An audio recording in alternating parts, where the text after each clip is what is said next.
Hello, you wonderful people, and welcome to another episode of Super-Fanta-Fi. This being a show where it's about TV shows of the supernatural, fantasy, and or science fictional genre. For today's episode, I'm going to talk about the season 1 finale of The Midnight Club. Great season finale. A lot of really interesting things went down in this episode, so let's break it down.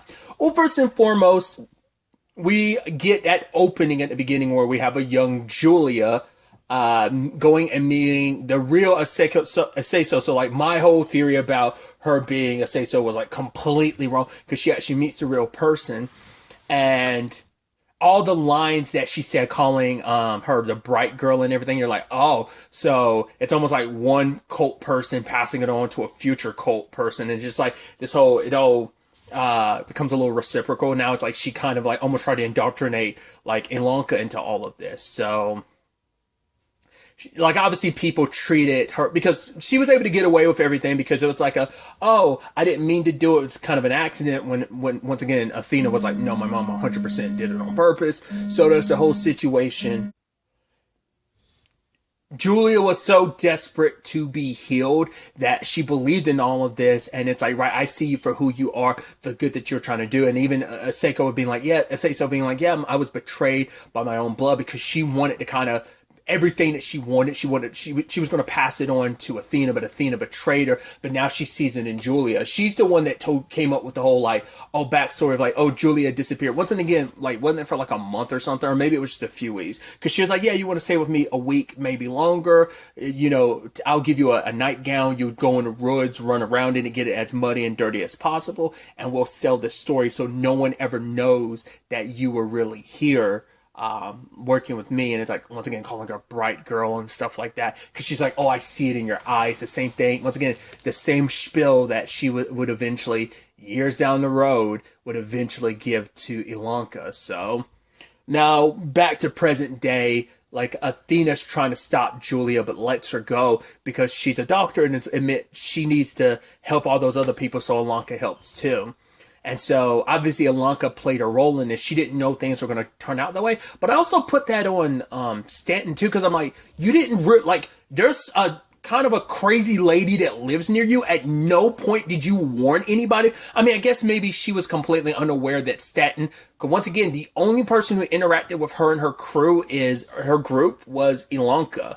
So it makes sense. So maybe even Stanton wasn't even aware, because... Ilonka kept that pretty tight-lipped about, like, not telling... She didn't even tell the rest of the Midnight Club about Stanton like that. So, it makes a lot of sense that probably Stanton wouldn't know that she was, Shasta, or rather, Julia was out there in the woods like that. But still, it's like, should have given her some warning. Like, it's not... And for one, it's also like, because I was wrong about certain aspects, but I was right about other things, which we'll talk about that when we get to the end of the episode. Well, go ahead. The fact is, we found out that, yes, in fact, she is Athena. So, part of me is wondering, like, yeah, you've been hiding a lot of stuff too, but also that makes sense why, for one, she created this place. She wanted to kind of create something beautiful from something so terrible and tragic. She wanted to take... Because that was also what, like, Seiko wanted to do. It's like, take what she did and kind of pass it on to other people to some extent. So it's like her mom took that notion from her mom and kind of wanted to do something beautiful with it rather than doing something like where her mom was kind of going down a very corrupt, lost path with it. So, but it's like, right, you haven't been the most forthcoming. You're always about honesty, but you haven't been honest about who you are and what you've fully been through. So that's the real rub of it all. And like I said, it's just like you didn't really prepare Ilonka. And it's like, yeah, just at the end of the day, she was like, there is nothing special or magical about this place. Julia and Sandra, Julia just couldn't get it in her head. She was just lucky that she, apparently, like she even said, like, I had Julia arrested like 3 times the way she's been about, breaking into this property and stuff. It's like her and Sandra just got lucky. And obviously, that's how a cult works with the whole Ilonka thing. Because Ilonka's like, I'm not stupid. She's like, no, you're not. And that's the thing. Like, because sometimes we'll have, from the outside perspective, because I've heard people say it so many times, it's like oh man, how could you get duped by a cult? when you are at such a low point, and that's what cults are, they are so charismatic that cult leaders will swear you in because you are someone who is so desperate, someone in her case who's so desperate for a cure, because once again, that was the foundation of her coming to Brightcliff in the first place, was for Julia. And so the same thing was for Julia. It's like, right, I'm sick, and she found all the answers, and she got swept up in like the readings. And Seiko was like, when you are so lost and so low, and you have someone out there reaching out a hand, you have to be careful because you never know like who that hand's attached to and stuff like that. But it's like, yeah, that's what a cult would do. It comes at you when you are at your low. It's like when there's something, you feel like there's something missing in you, and they have all the answers to fix you to some extent. Just like Ilanka, like, yeah, she's a very smart person, but it's like, yeah, that doesn't, even smart people can get swindled when they are at their lowest. And the word specifically that Staten used, or Athena, is desperate. And that's what Ilanka was. And so she doesn't want to tell the others what she did, but it's like, right, they deserve to know the truth, which once again, the hypocrisy, considering you're not telling everything either to Stanton, but I think it's because Stanton doesn't want Ilanka to live that life. It's like, I want you to be honest with everyone. I want you to see this place for what it is. I wish you hadn't seen Stanton as, if you hadn't seen Julia as his friend and me as whatever you saw me as, because she kind of saw her as like, oh, the person standing in my way of me trying to get what I want type of situation. Very much like Julia kind of views Stanton in that same regard as well. Her being Athena, it actually makes it even more benefiting because it's like, right, you are two daughters of the same woman, her biological daughter that betrayed her and her pseudo daughter that basically carries on her will. So it makes so much sense that you two butt heads so much. It's kind of almost like that angel and devil on your shoulder mentality kind of thing, kind of almost like the Natsuki story from episode 8. It's kind of similar in some veins to that in that regards, but but that was kind of like two sides of the same. I think a lot of that could still be applicable in the as a metaphor for Stanton and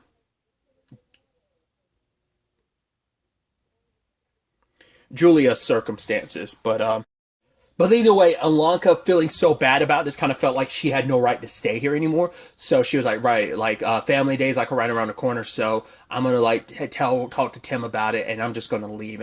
And Stanton's not pushing her to do it. Like, if that's the choice you made, then okay, because it's like it's easier just to kind of run away from it than rather kind of facing your decision. So she ended up planning on leaving. And I did love this family day in particular, what it meant. Well, because Amesh and Natsuki had their moment together, which was so like beautiful and heartbreaking at the same time. Because his motor skills are starting to go. He's like, right, this pen, I was able to pick it up 7 out of 10 times. He's also saying like, my left eye, I'm starting to lose my sight. And he's like, those are the beginning stages of like things getting bad. And he's like, from the corner of my eyes, like I have a blind spot. He's like, and I see the darkness, and it's the same shadow that Tristan talked about and Anya. It's like, it's death getting closer and closer, and like meaning like he has less and less time, and he doesn't know how much time he has left. And Sherry, like, her family were sending her gifts, but she's like, you know what? I'm actually going to participate in this family day because my family's already here. And she goes with, and she's hanging out with Spence the entire time. And then eventually his family actually shows up, his mom in particular. And, he's like, wow, you're here. And they're like, of course we are. And his mom kind of hesitates a little bit, but then she hugs him because she loves him. And it's like, I thought it was so beautiful. It's like, because that's the beautiful thing. Like, change can come, like some people can get so stuck in their ways, and some people are fortunate enough where people who were stuck in their ways can become a little less rigid and kind of be more flexible and recognize, like, at the end of the day, despite my religious upbringing and stuff like that, I do love you, and I do see you, and I accept you for who you are, and I love you for who you are. And I love that Sherry's like, yeah, but we're not just friends. I'm his fiance. We're engaged. And all Spence can do is laugh. Is like, too soon. So I thought that was cute. But Amesh and sitting with his aunt and uncle, and it's like, right, his parents, like, it seems like by next week or something like that, within like the next week or so, they'll be and able to kind of come to the States and kind of get through, which Amesh is like, yeah, it's like, he's obviously happy because he doesn't know how much time he has left, but it's like, right, I just got to hold out to see my parents at least one more time. And Natsuki's mom being like, oh, you're right, he is super cute when he smiles. So them together, like, that's super cute. Kevin's obviously in this complicated thing being around his mom and Catherine. I don't remember. I don't remember if that was before or after the whole Sandra thing, but they said their farewells to Sandra, and that even her last line in the episode being like, "I don't want to go," But it's like, right, you go out there, whatever you got, you kick its ass. Everyone got, and obviously Amesh didn't want to like leave her because she's like, no, we'll see each other again. And Amesh and Nazi kind of look at each other because they know his situation, because they're the only ones, and maybe eventually like Mark and Stanton will, but no one else in the Midnight Club knows that of his situation, and I think he wants to keep it that way, especially with, it's like, right, I want you to go out there, I want you to get better, Sandra, fight whatever you got to fight, and I don't want you worrying about me. I want you to think, like, hey, we're going to be okay, we're all going to see each other again. He hopes, but who knows, so I thought that was kind of a beautiful farewell in that regard. But Kevin did want to talk to Ilanka. I think that was like after the fact, but like after like the family day stuff. But like Ilanka was avoiding him because I think she felt so much shame about everything that she was a part of. Um, but Kevin does break up with Catherine, and obviously it's like, it's nothing you did. And he's like, right, when I was planning this, he's like, I had all that planned out what I wanted to say, but now that it's come to this, I don't have the words to say. I also it didn't hit me until this episode. I was just thinking about it, I was like, wait, is he who I think he is? Looked it up. Yes, he's the actor who played Warren Riley's little brother in Midnight Mass. I was like, oh, should have known. All I'll say is, if you're unfamiliar with who he is because it's been so long for you, he's one of the two. I'll leave it at that. If you've seen Midnight Mass, you know what I'm talking about. He's one of the two. And so I was like, which I think is kind of interesting in correlation to this show in that regard. But, I'll leave it at that. Just not spoiling Midnight Mass for anyone. It's a slight spoiler, but it's an out of context spoiler. But yeah, I'll just say it's one of the two. So I thought that was just kind of interesting. Either way, Catherine understands, and even how Kevin puts it, he's like, yeah, it wasn't fair to either one of us, because a lot of what Spence said, because it's like, right, for one, he's into another girl, plus he's dying, and it's like, to put that on her, like, that's just, it's a complicated thing, but he was like, I don't know how to say what comes next, and she holds his hand, it's like, we'll just do it one word at a time, and it's like, I think that's as like, and I think that's the complicated thing, like, when you're that age, I was like, no one handles stuff that maturely, but it's like, when you have a death sentence like that, it causes you to, like, I would assume, like, it causes you to mature, like, you have to handle, like, a lot of that stuff, so it's like, yeah, it kind of makes you mature at a faster rate.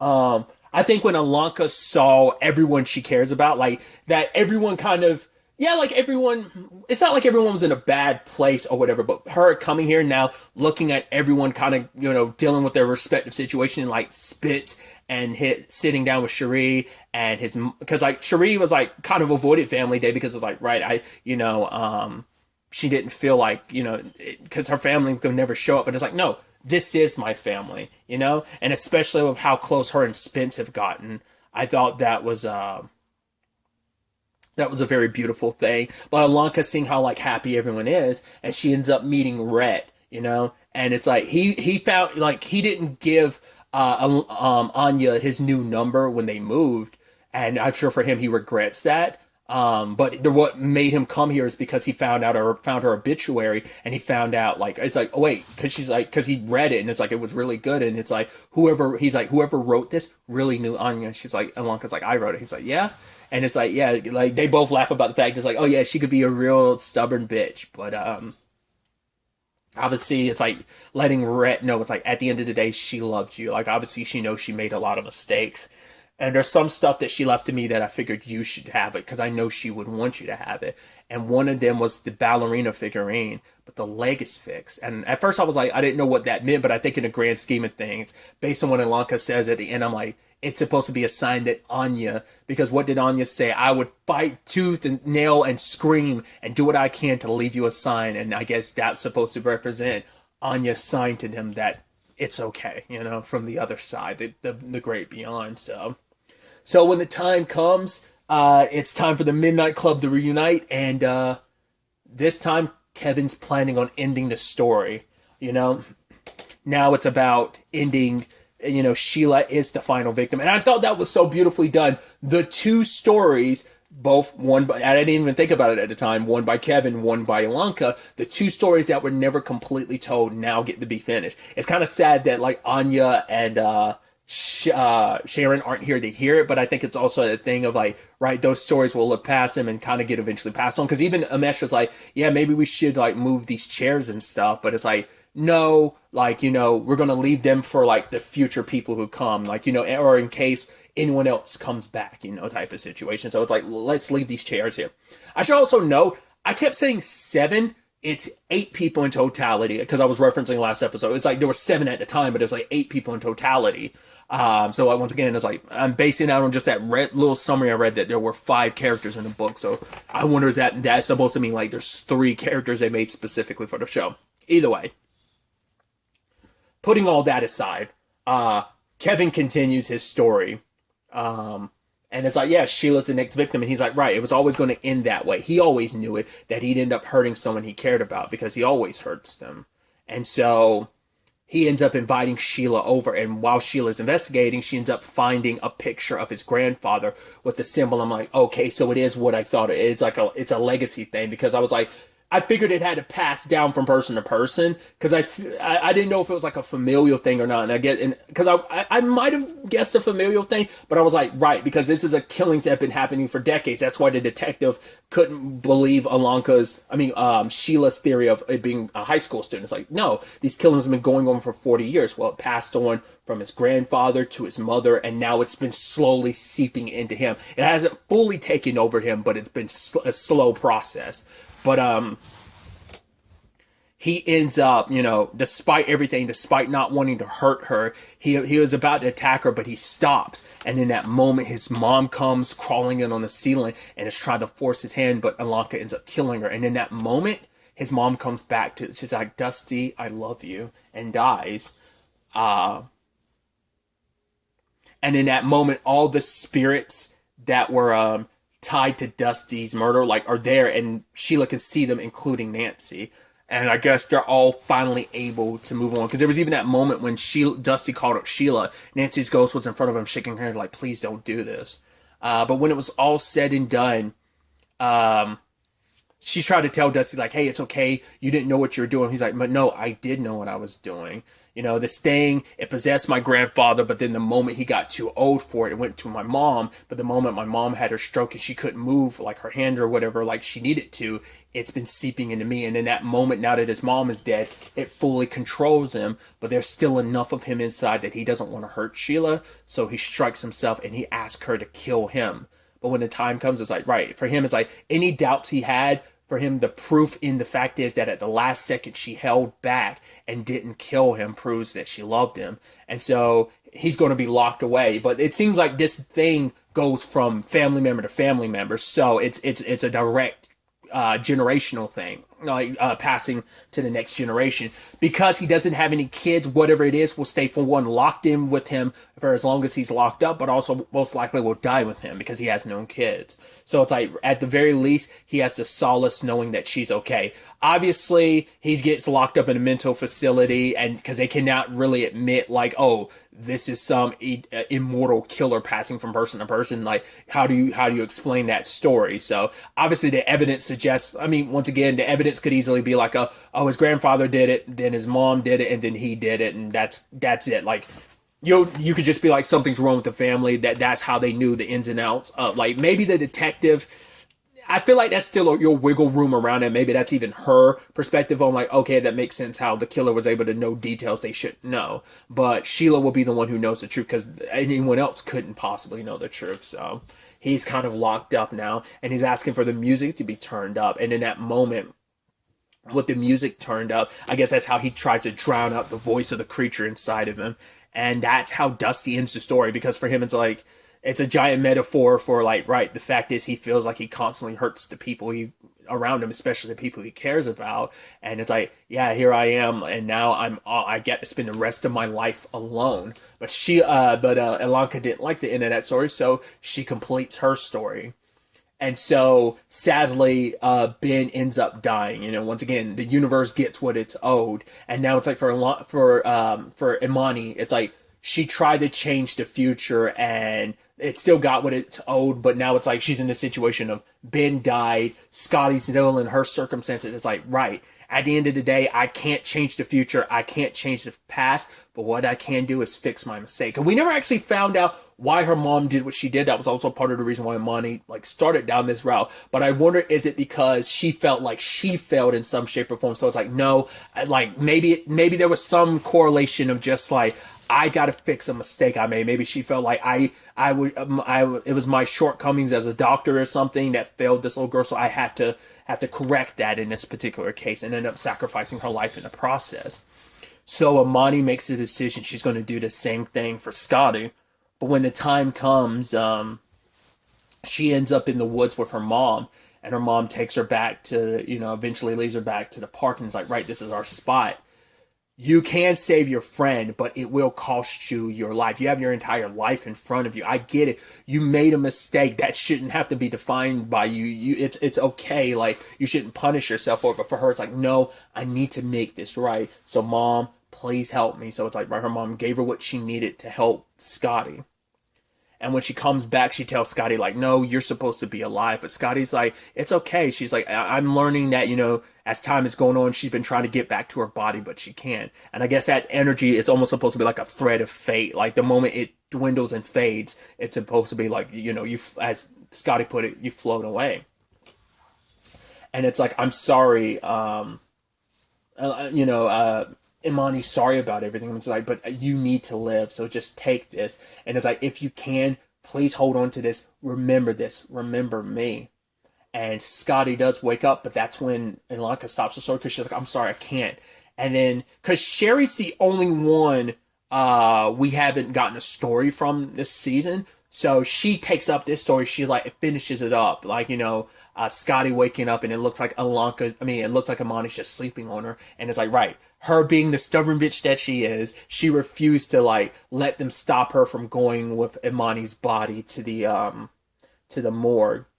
And so they wanted to put together a little like a memorial for Imani, and they were like, yeah, it was a funeral and it was a big one, but they decided to have like a special one for Imani, and they did one for Ben as well. But I love like Sheree and the story being like, yeah, but they were like what, they knew each other for like 5 minutes, like they weren't really in love. And Meshra's like, oh, come on, like, kind of almost being like, love kind of has no limit type of situation.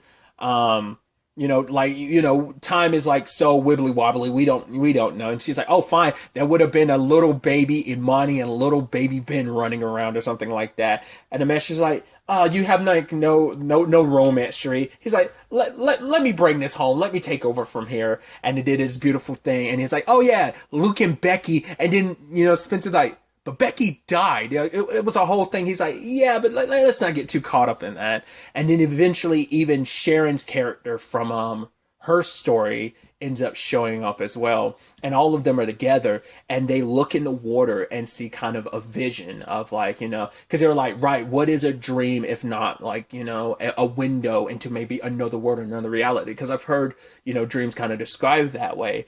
And they don't know whether they saw what's real or not, but they saw Imani walking with her mom with Ben, that at the end of the day, maybe that is what the great beyond is. And them all coming together to tell this beautiful, like conclude Ilanka's story in such a beautiful way. And it being almost like this beautiful, where she's the one that's gone, but like Scotty's still alive, and they're all there, her friends kind of carrying on, and I thought that was so beautiful. Especially because Ilanka had that moment earlier with her stepdad, which I forgot to talk about, when she told Tim, like, hey, when it's my time, I want you to read this story.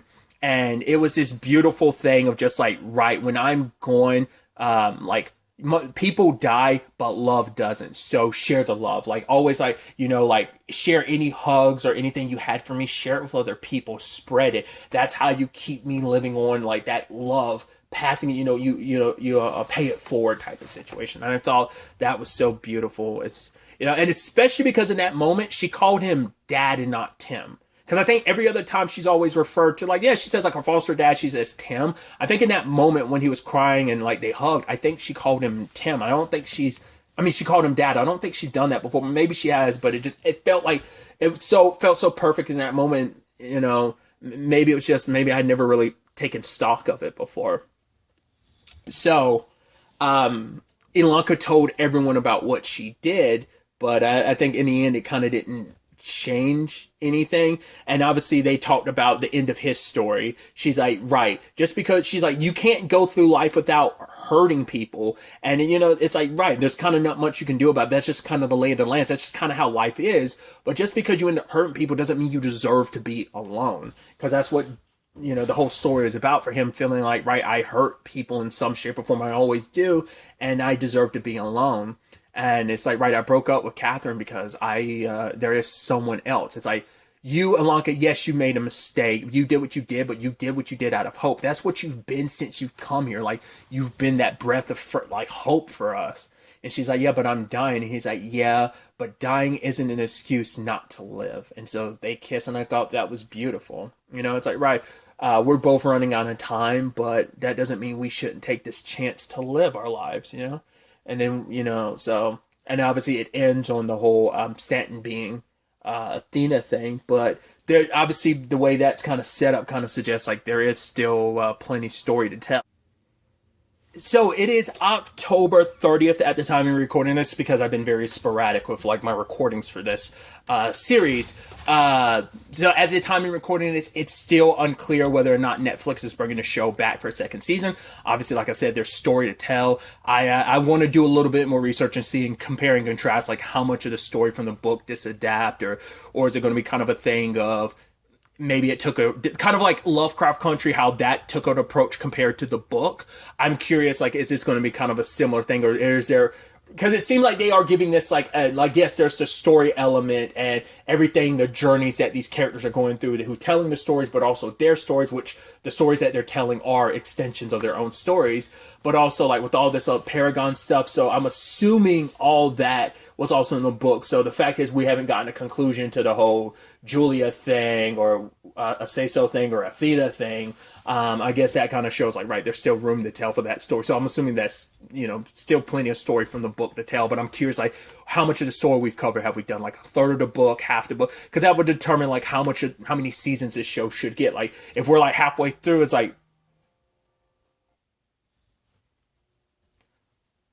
maybe all we need is just one more season to wrap up things, or maybe we're a third of the way through, so we need two more seasons. Whatever amount of seasons it takes to kind of tell the complete story is what I'm happy for. So, like, at the very least, the way this is ended shows like, right, there is still more story to tell. So, fingers crossed, hoping we do get a second season, because I'd love to see where this would take us. Obviously, because of the nature of, like, Sharon being gone, and so it's Anya, there could definitely be like new cast members introduced and new people moving in, because there's going to be new people all the time, and obviously, like, probably maybe partway through next season, we could even sadly, like, there might be other people who go. Like, Mesh seems like he might be like top of the list, sadly. So like I said, we'll have to wait and see where things kind of go with the whole Julia thing and everything about Stanton, or rather Athena, and what kind of happens on that front, what other secrets Bright Cliff is hiding. So, but really, that's all I want to talk about. Till the next time we meet, be happy, be safe, live life to the fullest, and enjoy it. Good day and goodbye.